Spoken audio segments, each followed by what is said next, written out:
please welcome my lovely friend, Holly Shen.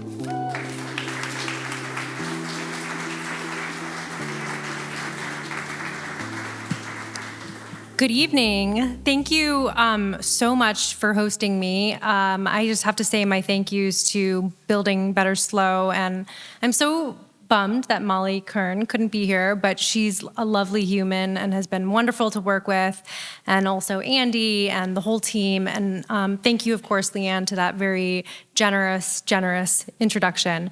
I am placemaking in public art, building safer and healthier communities through creative engagement in the public realm. Before I start, I'm just going to, I put this slide in here to prompt myself to remember that a lot of this work, what I do is the relational aspect of individual to individual is really important, and seeing people as their full human selves is important. So in addition to all those lovely things that Leanne said about me, I am also a mother. I have 2 kids, 6 and 8, school-age children. I have an independent curatorial and writing practice on the side, so I have, passion projects that I do because I am truly passionate about this sector and about the ability for art and creative engagement to transform lives. I'm a daughter. I have 2 parents. My parents live in the Bay Area. My dad is elderly, so I'm also dealing with taking care of my father. I'm half Asian, half white, so I have that whole, California Hapa identity thing going on. I've lived and studied on the East Coast, but I've been in California now since I worked at SF MoMA in my 20s and then was on the East Coast, but I've been back since 2018. I'm very familiar with SLO and with this area, this region, especially Paso Robles. So it's really, really exciting to see the energy in the Central Coast and specifically around this community. So it was really serendipitous when a colleague of mine who has known Leanne for years and years was working on a project, and I got introduced to her and we started talking and realized that we are kindred spirits when it comes to just, being a champion for this stuff no matter what until the day we die, even if all the research and everybody else says otherwise. So that's me, and I look forward to speaking with some of you maybe after this or whenever, and I'll put my contact information up at the end so you can feel free to reach out. One disclaimer before I start my presentation: I am known for putting too many slides in my presentation, and I go through them really quickly. So if you didn't see something or you missed something and you want the information afterwards, just reach out and I'd be happy to share it with you. No gatekeeping. You can have the whole file if you want. Okay. So just to start really quickly with the sort of conceptual frameworks, a lot of people are like, what's placemaking, right? And really... Your mic's there. I wonder if we should get this out of the way for a minute. I needed both. Yeah. Bill Gates, what to do? Yeah. There we go. There you go. Thank you. They were like, if this one puts out, there's backup. Vice versa. So I'm just following directions. Creative placemaking, what is it? You may have heard the term placemaking. What is that? And really, you can think of placemaking as events, activities, or programs that celebrate the unique qualities of a specific location and involve lots of different stakeholders to co-create together. That is really kind of fundamentally what it is. It was coined officially by an NEA white paper in 2010, but before that it had been sort of in the lexicon in folks in the arts and culture space for many years. And now it's become a tactic that has been sort of adopted by developers and urban planners and is being used to revitalize neighborhoods.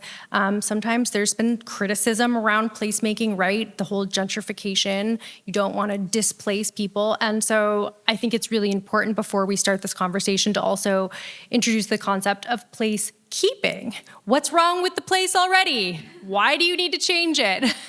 There have been generations and generations and different cultures that have lived in particularly this region, but in other places in the world for thousands of years, and they have been stewards of both the built environment and also the natural environment, and kind of the intersection of those two things for years. And so in the last decade or so, this term placemaking has really gained popularity amongst those in my field to sort of honor and acknowledge the work mostly of indigenous groups and peoples and tribes and nations around the world that have been caring for places since time immemorial. So just wanted to start with those two sort of conceptual frameworks. So I'm here to talk about public art in particular, as a kind of tactic that can identify the unique concept of a specific place. Public art is very well suited for the concept of creative placemaking. And before we get into sort of, what are the benefits of public art and how can it, impact health and safety and belonging and all these other things, I just want to kind of level set on some terminology and some sort of definitions so that you understand what I'm talking about when I talk really, really fast. So there are types of, public art, and that can mean, what sort of function does it serve? And there can be forms, and that's like, what is it physically made of? What's the material? What's the genre? How would an artist describe it? And those are not mutually exclusive categories. And in the last decade, 2 decades, the concept of public art has really been expanding, right? I think when most people think public art in the sort of general public, they think of a monument or a memorial or something static, something permanent. And really, it's been expanding. So one great example is temporary, right? We don't have to have things up forever. They can be temporary. They can be 6 months, 12 months, 18 months. And so, one of a great example of transformative public art is Christo and Jean-Claude, a famous artist couple who kind of made their name sort of doing these environmental takeovers of specific iconic locations. I'm sure most of you or some of you may have heard of The Gates, which was a very famous installation they did through Central Park. They can be permanent. The Statue of Liberty could be considered a type of public art, right? It was a gift to celebrate a special place. It was erected. There's also smaller works of art. You'll see a lot of Columbus examples because as a working mom, I'm doing this on the fly and recycled some of the slides from a project that I'm doing in Columbus, Ohio, where we are building a comprehensive public art plan for the city and county, which is where my button comes from. So I have to credit Columbus, but that's why some of these examples are from the Midwest. And I'm also from Ohio originally, so. Site-specific, right? Something that has a specific connection or relationship to the location or the place, right? When the fearless girl in front of Wall Street, right? That was sort of a conversation starter. People felt really strongly one way or the other about it. And there can be platform-based. Some of you may be familiar with the Midnight Moment in Times Square, New York, and that is for 1 month at a time, they commission an artist who basically gets 3 minutes of airtime across all the screens in Times Square for 3 minutes at midnight. And so it's a really fun way to sort of like celebrate the livelihood and the vibrancy of Times Square. It was transformative for a long time in the early 90s, and it's really Times Square was like, you don't go there. It's kind of, dicey at night, and really this program has been credited with sort of turning all of that around. Expanded or multi-site, right? It doesn't have to be a project at one site. You could have bus stops all over the city that have a public art project by one artist, and it's iterating on a concept. There are monuments and memorials, the St. Louis Arch, Holocaust Memorial there in Columbus.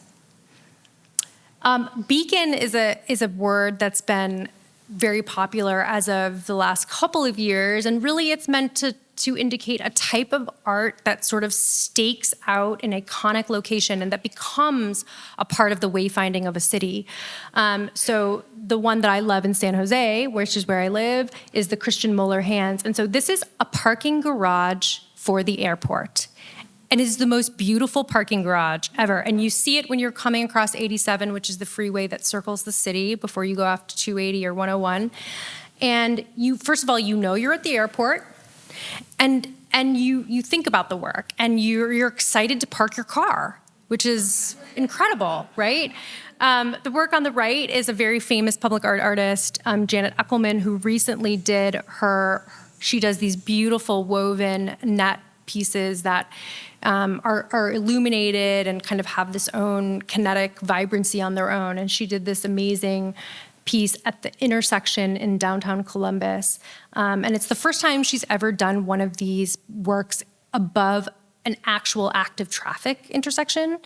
And so it was a really monumental kind of catalyzing moment for the city of Columbus, which is, as I've mentioned, trying to build a comprehensive public art plan. They're one of the largest 14 cities in the US that does not have a public art plan, no built-in mechanism for funding. So San Luis Obispo is ahead of Columbus, Ohio. Woohoo!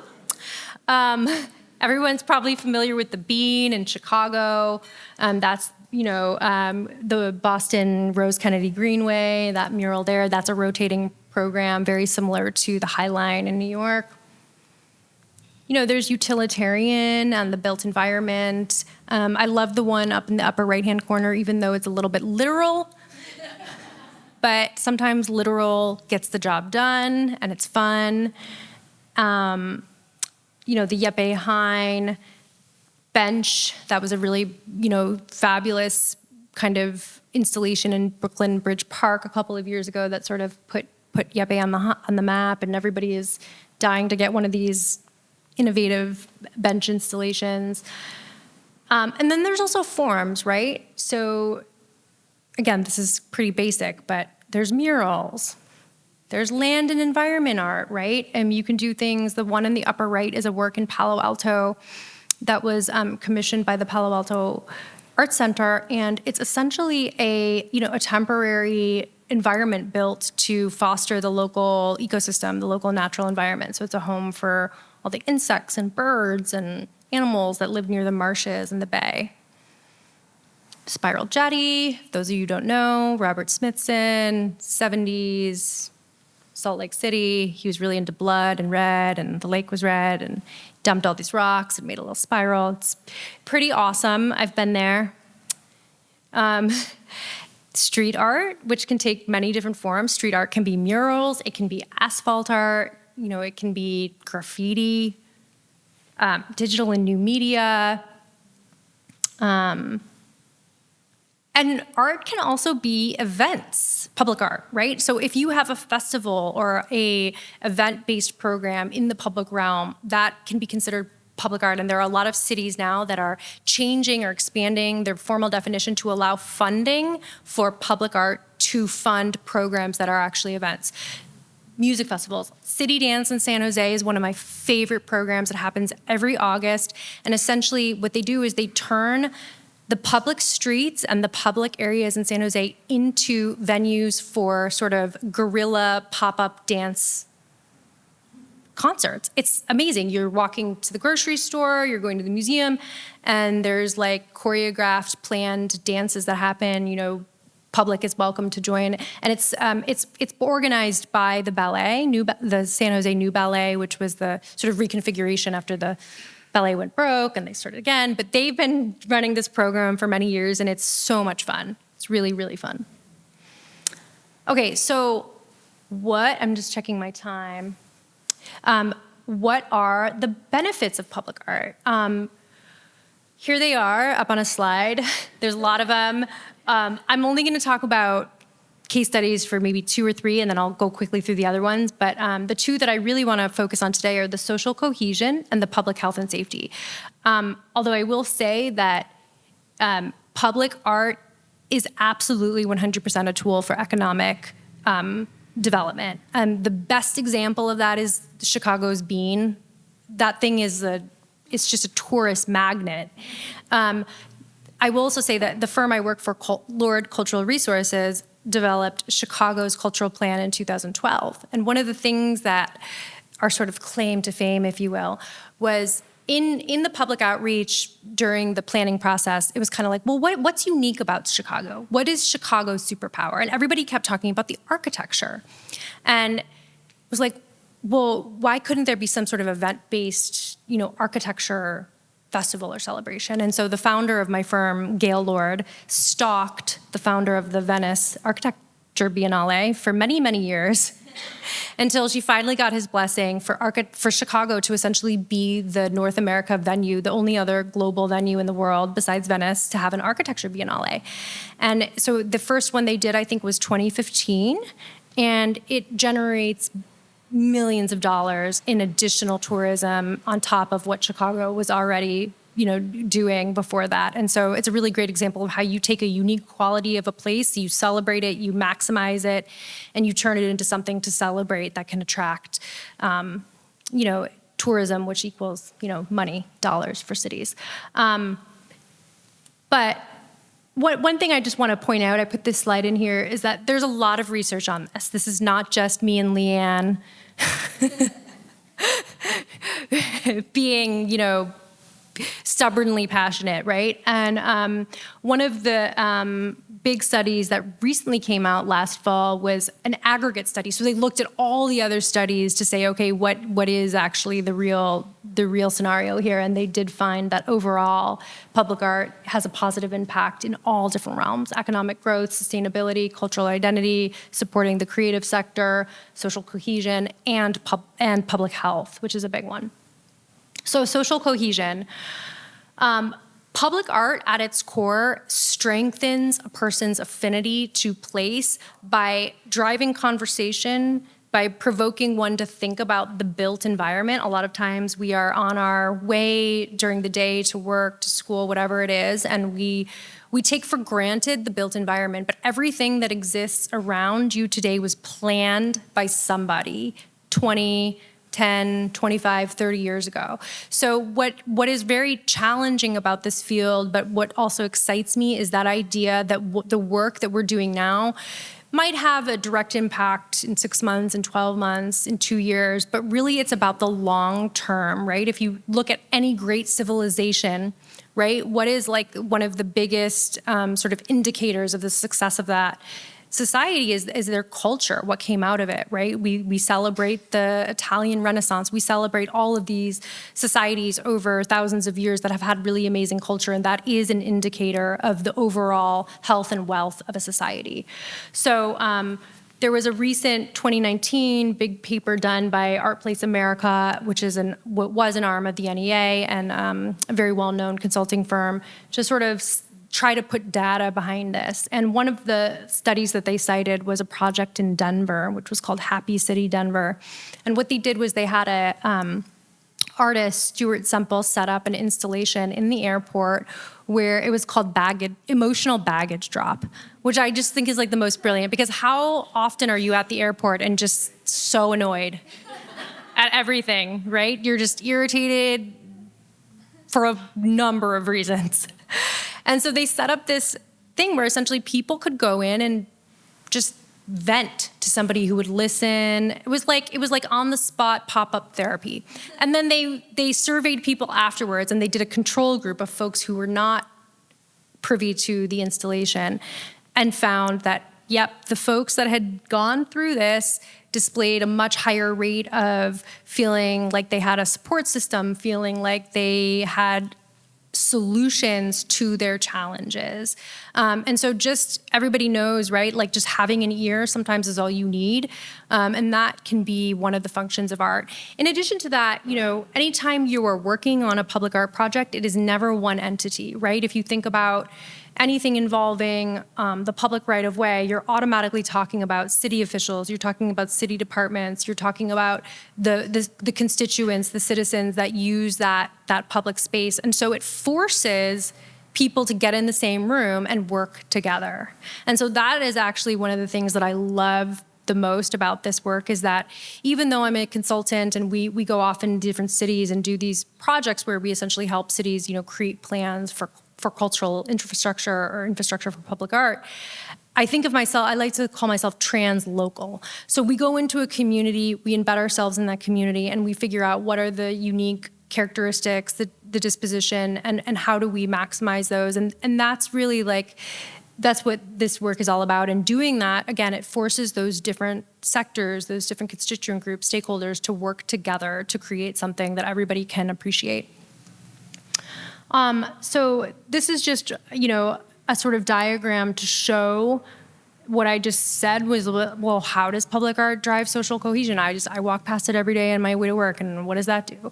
Well, it's about the relationships, the sense of belonging, the orientation toward a common good, and the willingness really to participate, even if that participation is, making a comment to somebody like, I hate that, right? That is still a conversation starter. It's still a generator. This is an example of a project. It's called Oakland's Black Cultural Zone. And I use it as a case study because essentially what happened was there was an area, sort of an economically depressed, historically underserved area of Oakland that they wanted to build a bus rapid transit line. So BRT is sort of a new transit idea that you can use either decommissioned railways or other thoroughfares to kind of have, rapid bus lines that don't get hemmed in by traffic. I've also seen BRTs where they call them BRTs, but they're none of those things. So that's just, anytime you see BRT, it's not always revolutionary. But when it is, there is a BRT in LA that does use a decommissioned rail line, and it looks like a train station, right? You go up to it and you think it's a train, but it's actually just for the buses, and so they don't have to sit in traffic. It's brilliant. They were going to build a BRT in this economically depressed part of Oakland, and there was a lot of pushback from the citizens, like, well, this is going to contribute to gentrification, it's going to displace folks. And so the executive director of the sort of local arts organization in that region came up with this idea, like, well, what if we designate this as a Black cultural zone, and we get all these people together to kind of create something really special at this, place where people are coming to depart to other locations. And that's what they did.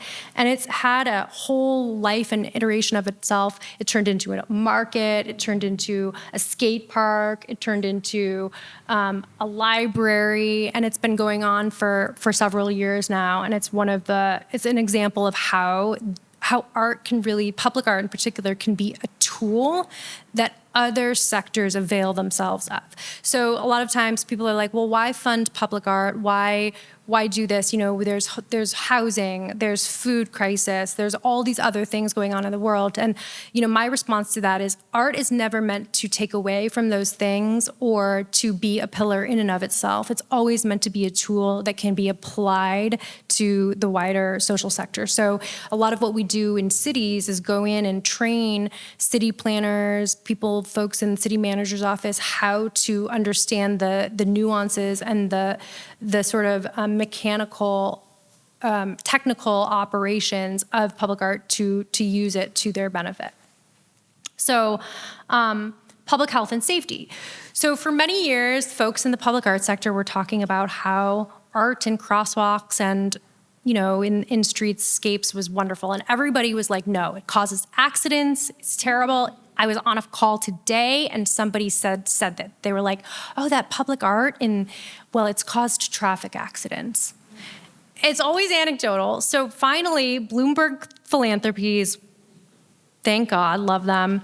One of the, they fund a lot of urban development, community development initiatives around the country, undertook a study to actually see what the data says. They went into 17 cities, they worked with universities, made sure their methodology was airtight, and lo and behold, they found that public art installations in traffic, in crosswalks, and what they call curb bump outs, right? So that's what you're seeing there, that's a curb bump out, right? It's where it would normally be a pedestrian area, but cars can't tell because it looks the same as the street. So if you paint it and you make it does not actually it reduces traffic incidences by a significant, this is why I wanted my notes here, 17 sites, it reduces traffic incidents by over 30%. So a significant statistic that, you can actually have faith in. And there is a federal law actually that prohibits installations in crosswalks that some states choose to ignore, other states hew very closely to. And so this study is meant to really sort of put a stake in the ground and really change that and allow communities to embrace installations within the sort of traffic area. Of course, done very thoughtfully. You don't want something that will actually cause traffic accidents, but when you do it with whether it's a curb bump out or a space that was maybe underutilized but was near a traffic intersection, it really can revitalize and reduce the number of incidences. So if you go to Bloomberg Philanthropies, you Google Bloomberg asphalt art, you'll get this cool page, and they will do you can do this little slider where you see the before and the after. So this is the before. This is kind of like a street that was kind of, I think this is Philadelphia, if I'm correct, but where, it was just kind of a underutilized area where there were issues, and they, turned it into this kind of like beautiful public space afterwards. And so you can go on and see all these different projects where they've gone in and funded these initiatives. It's 7 o'clock, so I'm going to go through some of the other benefits really quickly, and then we'll open it up for discussion and questions. Public art and creative placemaking supports the local creative economy and the local artist scene. And one of the questions I get asked a lot is, well, how do you preserve, if you're talking about big public art commissions, right? You're talking about artists that are experienced, and how do you preserve the local and uplift the local scene? And we always like to give these examples of cities that have chosen to write that into their code or their bylaws, right? So Montreal, Chicago, Pittsburgh, they're all cities that have a percent for art program, which is where the city allocates 1% of capital project budgets towards public art, usually projects over a certain budget size, over 500,000. And they say, well, you can appropriate this money, but 30% or 40% have to be from this region. And every city, region, MSP kind of defines that differently. In Chicago, I think they use the sort of greater Chicago area, and it's 30%, which is actually quite a high percentage. In Jacksonville, Florida, it's 15%, right? So every city sort of decides what works for them. And beautification, right? This is obviously a subjective area, but watersheds, utility boxes, telephone poles, all of the things within our built environment they don't have to be gray.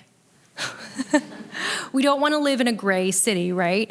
And gray is really popular with developers right now. It's really popular. Everything is this sort of cool slate gray. And it works in some contexts, but if you think about an entire city or an entire urban area being gray, it's pretty dull. Economic development, I can't stress this one enough. The Arts and Economic Prosperity Study, which is a major research initiative undertaken by Americans for the Arts, every 3 to 4 years, they do this massive study to sort of what is the state of culture and arts funding in the US. And they just came out with 6 yesterday, brand new. But, they show that when people buy a theater ticket, when people go to a museum, they have lunch, they park their car, they go shopping, right? So it's an economic generator tool. When you allocate your 1% to public art, you're hiring consultants, you're hiring the artists, the fabricators. A really good kind of industry example is film, right? There have been a lot of cities that have been really trying to build up their infrastructure to attract the film industry, right? Because when a film is made in a city, it generates a lot of dollars. I mean, Taylor Swift concert, anyone, right?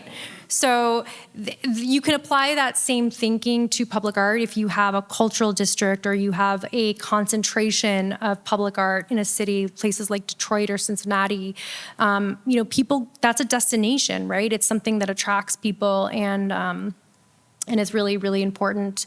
And of course, as far back as 2005, even the sort of U.S. Department of Commerce was conducting a study that found, basically most Americans will cite some type of culture as a reason for wanting to go to a specific destination. So you might be a sports fan, you might, want to do whatever you're going to do, but if the destination that you're going to also offers robust culture, you're much more likely to want to choose that destination than, say, another place that just has a single sort of offering or focus.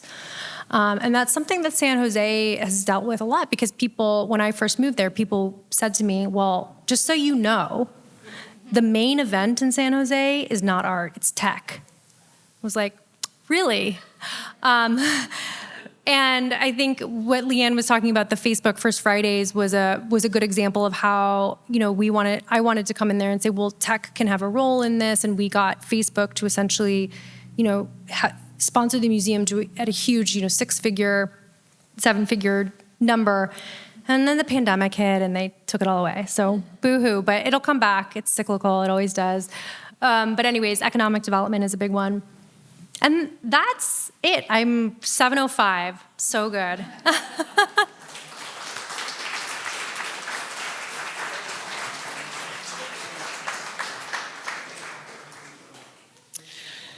So I was advised this is the Q&A section, and I bet you have questions.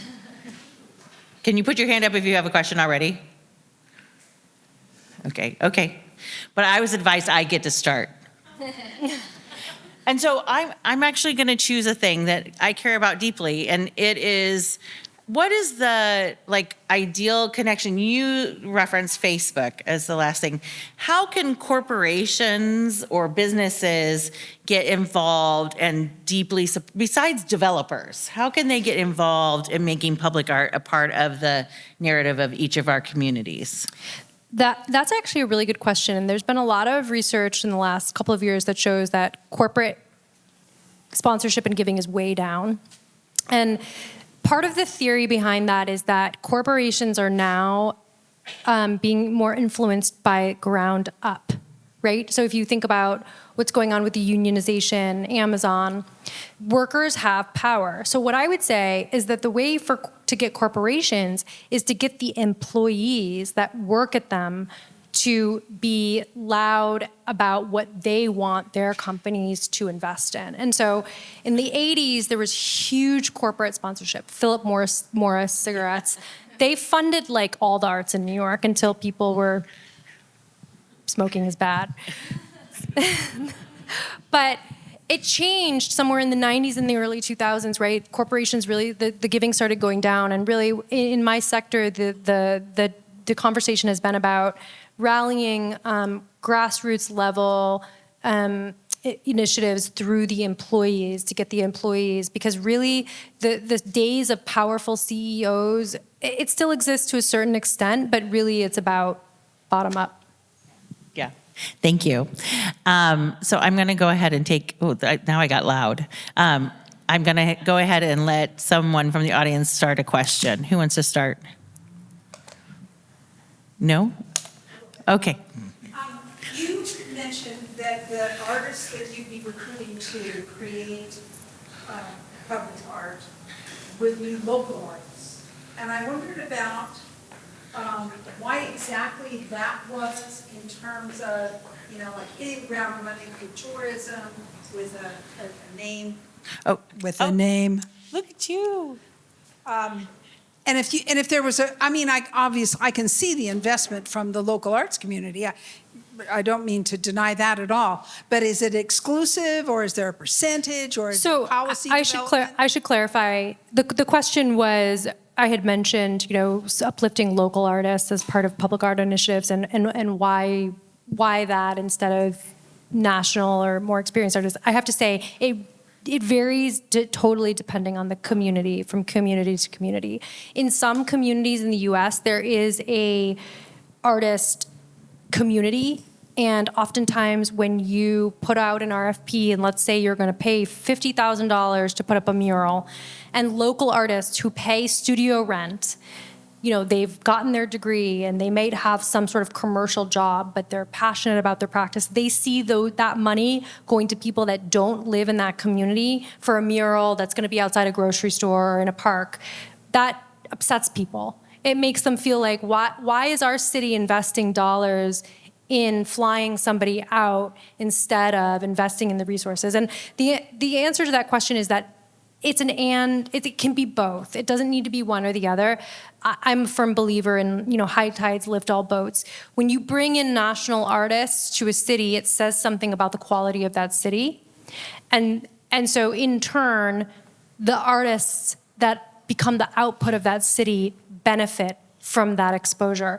So in places like Columbus, Ohio, for example, where OSU, I think it's either the first or second largest public university in the US by enrollment, has a fantastic art program, art history and studio art. There's also Columbus College of Arts and Design, has a big community. That's something that we've heard in the public engagement over and over, is why are all these commissions going to outside artists? And our response is that you can build in mechanisms to support the local creative scene while also elevating your city to a national level where artists from around the country and the globe want to come and do projects. Ermina. I have a follow-up question to Sandy's question, actually, which is, so in public art, because we all have different ideas of what's beautiful, where are places, or how is it done effectively to select great public art that isn't necessarily by committee, or maybe that's how it's done, but that's my question. That's a great question. So I think my answer is that it depends on the context. So if you're talking about public funds that have been allocated through public dollars, and you're talking about a permanent commission that's, let's say, going to go in front of a courthouse, you want a robust public process where you have a commission and where you have a committee that's overseeing. Now, what we find is that process can be stifling if it's too formal. And so what we try to do is create conditions that allow all participants to get involved. So that might mean saying, okay, if you have a community project that's under a certain budget, that's self-funded, that is temporary, you don't need to go before a commission. You just do your thing. And that's what we're trying to do. Those are the kind of policies and laws that we change in cities, or we recommend, right, as consultants, to say, well, if you change this, you're going to allow these groups to bypass that structure. But that structure is there for a reason, and it is really for those projects that deserve that level of public scrutiny. Not every project deserves that level of public scrutiny, right? The other thing I'll say about that is that in cities that are building, a sort of creative or cultural sector, I firmly believe that you have to allow the bad to get to the good, right? A community will often, you learn by exposure, and it's an education and a public awareness thing, and it's something that takes time. You have to commit to it as a kind of like the leadership has to commit to it in order to see the results over time. But if you let a lot of bad art through, eventually it gets better. That's the cycle, right? A community does something and they do it over and over, and the more you do something, the better you get at it. It's the 10,000 hours kind of philosophy, right? So you can apply that on a big scale to communities. You have to let the bad art, and frankly, if it's bad, it starts conversations and it gets people talking about, well, why do you think it's bad? One of the questions we ask in our qualitative interviews is, give me an example of a successful public art project and why you think it's successful. Because everybody's indicators of what, or evaluation of why something is successful is different. But when you get people talking about that, you socialize the ideas about why they think something is good or bad. And it forces them to think, well, why do I only like figurative work? Why do I only like images that show people doing things, right? And then that person then goes back and thinks, and it just opens people's minds over the long term. It's rare to have an art installation that will transform somebody's thinking, overnight. It does happen, but... My favorite was a comment from someone who said that the first sculpture on the lawn, the Marc de Souvreau piece, looked like a crashed helicopter. I was like, yeah, I'd never saw it that way. That's amazing. And I think it's really important. You said like the value of people saying, I hate that. Like that's completely okay. Okay, more questions over here. Hi, my name is Roberto Monge, and I'm part of City Repair. So there's a couple of ordinances in Seattle and Portland that any community can take over an intersection and paint it however they want, as long as they get like 80% agreement. What do you think about art that's not only from, let's say, an artist, but actually from the community, like they're part of it? Community art projects are amazing. They truly are. I was in Tucson just this past weekend it's called Tucson Meet Yourself. It's a folk. Nice. I was not expecting that. It's a fabulous festival, and we did a community mural project. So we commissioned this artist, and she created a black outline. And the idea was, we had a lot of paint, and the kids, anybody could come up and fill it in. And there was this moment where, after the first day, I was like going in and like trying to clean up the mural. And I was like texting the artist. I was like, you're gonna have to clean this up. And the executive director of the Arts Foundation of Tucson and Southern Arizona, who's just an amazing, she's like a nationally known figure. She's amazing. She came over and she was like, I love it. Everybody's coloring out of the lines. This is so cool. So it really is just like, it gets people working together. Again, that's the relational aspect of it, right? When you have a community mural project, no, it's not going to go in the, Met. No, nobody is expecting that of it. It's about the process more. And so I think that's why it's important for communities to embrace temporary art, right? It doesn't have to be permanent. You don't have to maintain it forever. You can have it up for 5 years, 2 years, 7 years. But yeah. Yes, more community art everywhere.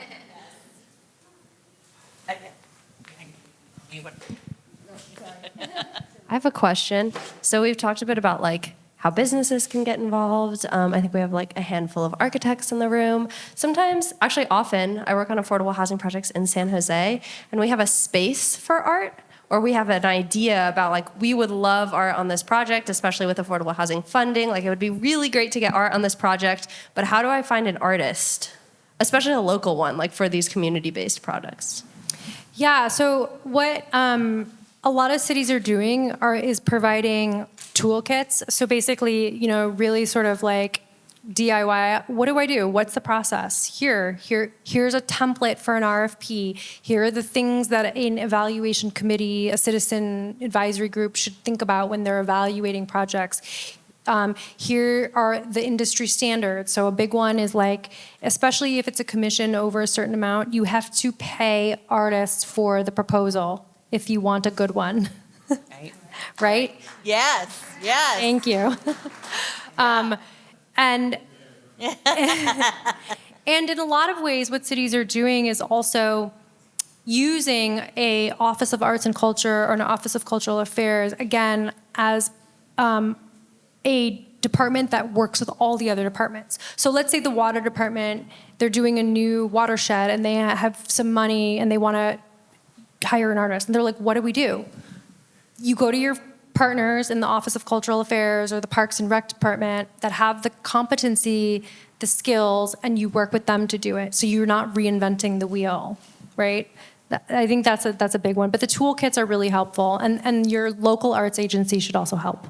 Yeah, I was going to say SLO County Arts Council, of course, is, I think, really having a fine moment. Yes, Alan, I think the group is really doing really well. They've recently published an exquisite directory that really gives you an understanding of all the artists that are living and working in our community, the medium that they work in, all of that. So I think we're growing in sophistication and accessibility for communicating about our great artists in this community through Arts Council. One other thing I'll really quickly say that some cities are doing is they have a registry system, so artists can pre-register, and then other organizations can have access to that registry. So it's sort of like a pre-vetted list of folks that have some sort of experience or skill set with regards to public art that they can avail themselves of. Behind you, Steve McGraw has a question, and then Eric has a question. Thank you. And this is terrific. And it's a sort of a follow-up to this last question. In an area, there is a requirement, for example, for a % of development or construction costs to go towards public art. Can an architect make the argument that they don't need to do that because the building itself is a piece of public art?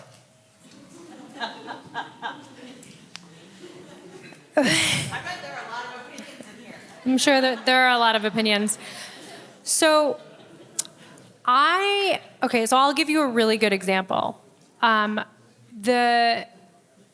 In San Francisco, the Mission Bay district, they allocated a bunch of money for public art, and they did an open call, an RFP, and the 5 finalists that they ended up selecting were all architecture and design firms, and there was a real big pushback from the artist community where it was like, well, these are firms.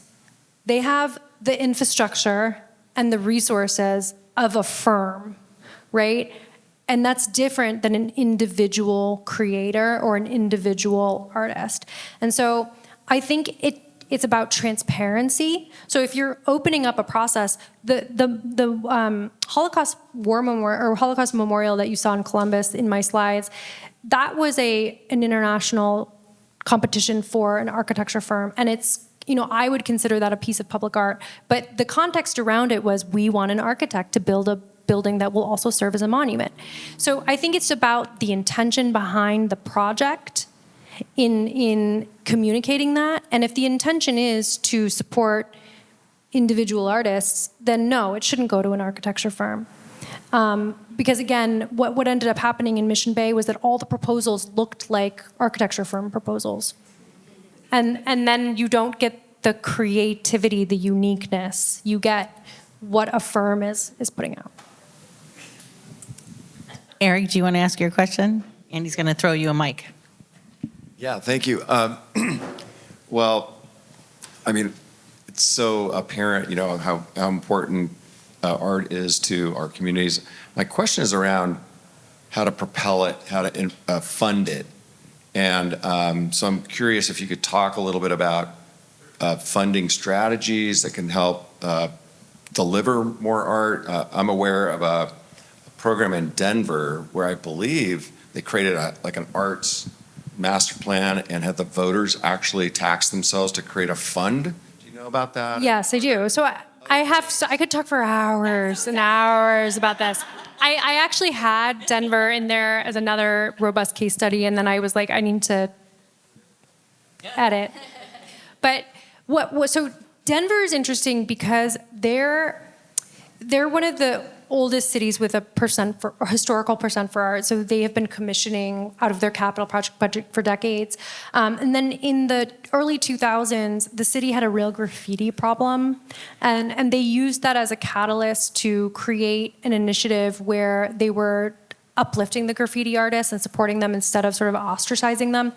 And they have just had a real robust culture. But I have to say that a lot of it is, if you have the infrastructure within the public sector, the private sector will follow. But you have to have that anchor, because if you have a city that says, well, arts are nice to have, but they're not essential, and we're not going to formally require an allocation of those dollars, then you have the public sector saying, well, the public sector's not doing it. Why should we? There are cities that have both a private and a public percent for art. I will say that, in our research, the cities that have the percent for art on the public sector for the longest are the ones that have the most robust creative and cultural districts in their cities. And so Denver is a really great example of that. The Denver airport has a master plan. The city actually doesn't have a public art master plan because they've had such a history of supporting the arts. They don't need one. They have really robust policies. The Denver airport has a fantastic public art master plan, which was undertaken to well, Denver's a city of public art and culture. The airport should be at that level too. And so I think that's what they put out for the vote. And it really is, if you've ever been to the Denver airport, it's an incredible collection. like world class. Okay, can I take one more question, Andy? Okay, right behind you, this young person. Hi there, check. I am really curious about graffiti artists in particular. There's a bridge I really like in SLO, and I hang out there sometimes because there's a really cool piece of graffiti art. Do you know of ways cities have like allowed graffiti artists to like register as a graffiti Yes. artist? Like, Yes. I'm curious about how cities of various sizes can do that. There was a landmark lawsuit a couple of years ago at a place called 5 Points in New York, which was like a place in Queens where there were all these derelict buildings that were eventually going to be raised by developers, and all these famous graffiti artists came, and it was kind of like it became a destination. And then like overnight, the people that had bought there, they like whitewashed all the walls, and all the artists sued, went through the courts, years, they won. And so that was a big like sea change in the industry for graffiti artists actually do have rights and resources. And if it becomes something that's celebrated enough within the public realm, then it is protected. Right now, in a lot of communities, I personally think that the how big and robust of a underground graffiti or underground scene there is another indicator of the health of a cultural sector. So I'm all for it. It's about education and awareness and making sure that there are, that people aren't doing things that are dangerous or going to get anyone killed, and that they're not doing it in a way that's like, outwardly disrespectful. But I definitely think this is an issue in Columbus because there's a lot of graffiti artists, and everybody's like, well, we want a public art plan, but we don't want to get rid of the graffiti artists. And this is a city where, if you're up on a boom lift, people will call the cops. Like, they think you're graffitiing. So. But I want to know about that piece under what bridge? You tell me later. It's the one at like California and Marsh. It's on California and Johnson around there. Okay. Oh, okay. Yeah. Okay, Andy is so lovely, and she's telling me we have to wrap up. But I could stay here all night. Like, is there any wine left, Greg? Can we just stay? Can we thank our speaker, Holly Shen, and our wonderful moderator?